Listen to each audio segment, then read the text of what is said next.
Жалқау және еңбекқор қыз. Бір ауылда бір үй бар еді. Онда ерлі-зайыпты кісілер жасайтын еді.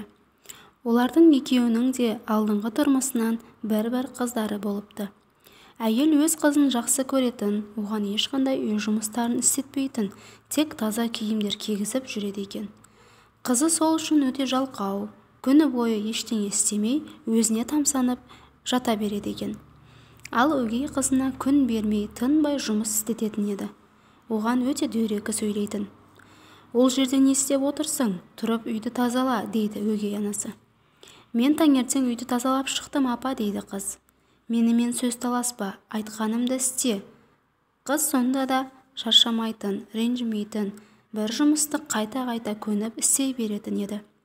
Мұның бәрін атасы көріп біліп жүретін, қызын аяйтын, бірақ ештеңе істей алмайтын еді. Күндер өтіп әкесі әлсізденіп ауырып қалады. «Қызым, мені кешір, мен саған ештеңе бере алмадым», дейді әкесі. «Жоқ әке, кешірім сұрамаңыз. Осы уақытқа дейін мені жақсы көріп, маған қамқорлық жасадыңыз. Енді қамқорлық жасау менің кезегім», дейді. Қызы: «Мен істеп көп ақша табамын, бұл күндер өтіп кетеді», дейді қыз. Өгей ана бұл сөздерді есік алдында тыңдап тұратын еді. Бұл туралы неге мен ойламаған екенмін? Оны бір бай отбасына жұмысқа жіберу керек. Ол тауып келген ақшаның бәрі менікі болады деп ойлайды. «Иә, сен дұрыс айтасың», деп бөлмеге кіріп келеді. «Әкең ауырып жатыр. Әкеңе де басқа шығындар үшін де сен ақша табуың керек», дейді. «Сен бір байдың үйіне барып істеуге не дейсің?» «Қалай дәтің барады, неге өзіңнің қызыңды жібермейсің?» дейді әкесі ашуланып. «Менің қызымның қолдары нәзік, ауыр жұмыстар істей алмайды», дейді. «Сенің қызың ұсқынсыз, ол істесе жарасады», дейді өгей ана. Әкесі: «Ол сұлулық туралы не білетін еді?» дейді. «Қызым, сен істеуің шарт емес, қаламасаң істеме», дейді. «Жоқ әке, мен істеймін. Еңбек түбі жеңбек, жалқаулықпен ештеңеге жете алмайсың. Бір күн келіп еңбектерім үшін мадақталатынымды білемін», дейді қыз. Ертеңіне ол жұмыс істеу үшін байлардың үйіне кетеді. Өгей ана жол жүруіне не тамақ, не су береді. Бірақ сонда да қыз ренжімейді. «Өзіңді абайла, қызым, есіңде тұт. Біреу көмек сұраса, ешқашан жоқ деме. Еңбекқор бол, не істесең де шын жүректен жаса», дейді. «Иә әке, әлбетте, есте сақтаймын», деп қыз жолға шығады. Ол қырлар асып жүре береді. Күн-түн демей жүрсе де ештеңе таппайды. Бірақ үмітін үзбей кете береді. Біраз жүріп ол сөйлейтін ағашқа жолығады. Ағаштың бұтақтары құрып қалған еді. Ол қызды көріп: «Сәлем сұлу қыз, маған көмектесіп жібересің бе? Құрып қалған бұталарымды алып тасташы, бұл жақсылығыңды ұмытпаймын», дейді. Қыз: «Әрине көмектесейін», деп ағаштың үстіне шығып, құрып қалған бұталарды алып тастайды. Ағаш алғыс айтады. Қыз өз жолымен кете береді. Кішкене жүрген соң алдынан тағы жүзім ағашы жолығады. Жүзім ағаш қызға: «Менің тамырларымды шауып, жұмсатып қойшы, өте қатып кетті», дейді. Қыз: «Әлбетте», деп күректі алып, ағаш астын жұмсартып қояды. Ол қолдары талғанша істей береді. Ағаш: «Қолдарың ауырып кетті ғой», дейді. «Ештеңе етпейді, сен көмекке мұқтаж болдың, сені тастап кете алмаймын ғой, қолдарым жазылып кетеді», деп жолын жалғастырады. Біраз жүріп жолында тағы ескі жер тандыр жолығады. «Сұлу қыз, мені біраз тазалап қоя алмайсың ба? Жақсылығыңды ұмытпаймын», дейді тандыр. «Әрине», деп қыз лай алып келіп аяқтарымен басып араластырып, тандырдың жарық жерлерін жағып жамап қояды. Тандыр жылтырап жаңадай болады. «Рахмет саған, бірақ аяқтарың, қолдарың кір болып қалды ғой», дейді тандыр. «Ештеңе етпейді, мен оларды жуып аламын», деп жолына кетеді. Біраз өтіп ол құдыққа жолығады. Құдықтың үсті су оттарымен кірлеп кеткен еді. Құдық қызға: «Мені тазалап, су оттарымды алып тасташы, жақсылығыңды ұмытпаймын», дейді. Қыз құдықты су оттарын алып, сыртын ысқалап жуып қояды. «О, рахмет саған, киімдерің кір болып кетіпті ғой. Ештеңе етпейді, оларды жуып аламын», деп жолына. Біраз жүріп ол кішкене күшікті жолықтырады. Күшіктің үсті кірілеп кеткен еді. Күшік, менің жүндерімді қырқып, өзенде жуындырып қоя алмайсың ба, дейді күшік. Қыз күшікті өзенде жуындырып, өзі де жуынып алады. Сосын жол жүріп кетеді. Кеш батады. Жолында бір үйге жолығады. Ол үйде 7 перизат жасайтын еді. Қыз рұқсат сұрап үйге кіреді. Кешіресіздер, кеш батып қалды. Бір күнге осы жерде қала тұрсам бола ма, дейді. Қайда бара жатсың, деп сұрайды перизаттар. Мен жұмыс істеп жүрмін, дейді қыз. О, біздің үйде жұмыс істеуге қалай қарайсың, дейді перизаттар. Үйде 7 бөлме бар. Сен 6 бөлмені жинайсың. 7-ші бөлмеге кірмейсің, дейді. Есте сақта. Қыз қуанып кетеді. Я, жұмыс істейін деп, ол әр күні 6 бөлмені тазалайтын, бірақ 7-ші бөлмеге кірмейтін, тіпті қызықпайтын да еді. Арадан бір жыл өтіп, ол үйіне қайтпақ болады. Перизаттар оның өз ақшасын береді. Олар неге 7-ші бөлмеге кіруге қызықпадың, деп сұрайды. Қыз, осылай жасау керек болды, мен осылай тәрбие алғанмын. Ереже солай болды, сіздер 7-ші бөлмеге кірме деген соң, ол жаққа кірген жоқпын. Менің міндетім адамдарға көмектесу, дейді. Перизаттарға оның жауабы ұнап, сен өте ақылды, шыншыл екенсің.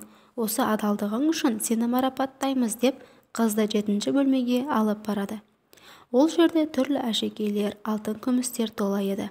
Ол жерден қыз қалаған әшекейлерін алып, тиындарды алып, перизаттармен қоштасып, жолына кетеді. Жолда келе жатып, өзі жуындырып қойған күшікке жолығады. Күшіктің үсті маржан тастарға толы еді. Ол қызға маржан тастардан алуын сұрайды. Қыз қолына маржан тастардан алып тағып алады. Күшікке рахмет айтып, жолына кетеді. Кішкене жүріп, өзі тазалап қойған құдыққа келеді. Сәлем қыз, сен маған көмектескен едің. Кел енді су ішіп, шөліңді қандыр, дейді. Қыз су ішіп, рахмет айтып, жолын жалғастырады. Сәл жүріп, өзі жамап қойған тандырға кезігеді. О, сұлу қыз, сен маған көмектесіп едің. Кел енді, менің бөлкелерімді жеп, қарныңды тойдырып ал, дейді. Қыз бір бөлке алып жеп, тағы біреуін әкесі үшін алады. Рахмет айтып, жолына кетеді. Келе жатып, ол асты жұмсатып қойған жүзім ағашын көреді. Жүзім ағаштары жайқалып, жүзімдер салып тұратын еді. Жүзім ағашы қызға, кел, менің шырынымды ішіп көр, дейді. Қыз жүзім шырынын ішіп, әкесіне де кішкене құйып алады. Рахмет айтып, жолын тағы да жалғастырады. Біраз жүріп, ол өзі көмектескен алмұрт ағашын көреді. Қыз алмұрттан жеп, әкесіне алады. Рахмет айтып, тағы үйіне қайтады. Үйіне келіп, әкесін көріп, қуанып кетеді. Әкесі де қызын көріп, ауруынан жазылады. Өгей анасы қызды бай әшекейлерін көріп таң қалады. Әкесі мен қызы өгей анасын елемей үйге кіріп кетеді. Өгей ана енді қыз оған бір тиын да бермейтінін сезіп тұрады. Ол өз қызын шақырып, оның да бір бай үйде жұмыс табуға жібереді. Сен де бір бай үйге барып жұмыс табуың керек, және алтын әшекейлер тауып кел, дейді. Қызы анасымен қоштасып жолға шығады. Бірнеше күн жүрген соң, қыз ағашқа жолығады. Ағаш құрып қалған бұталарын алып тасташы деп көмек сұрайды. Қыз, сенің құрып қалған бұталарыңды алып тастаймын деп, аяқ қолдарымды кір қылмаймын деп кетіп қалады. Жол жүріп, құрып қалған жүзім ағашына жолығады. Жүзім ағаш тамырларын жұмсатып қоюын сұрайды. Жақсылыққа жақсылық қайтатынын айтады. Қыз, мына жандырып тұрған күн ыстықта не үшін саған көмектесуім керек деп кетіп қалады. Сәл жүріп, тандырға кезігеді.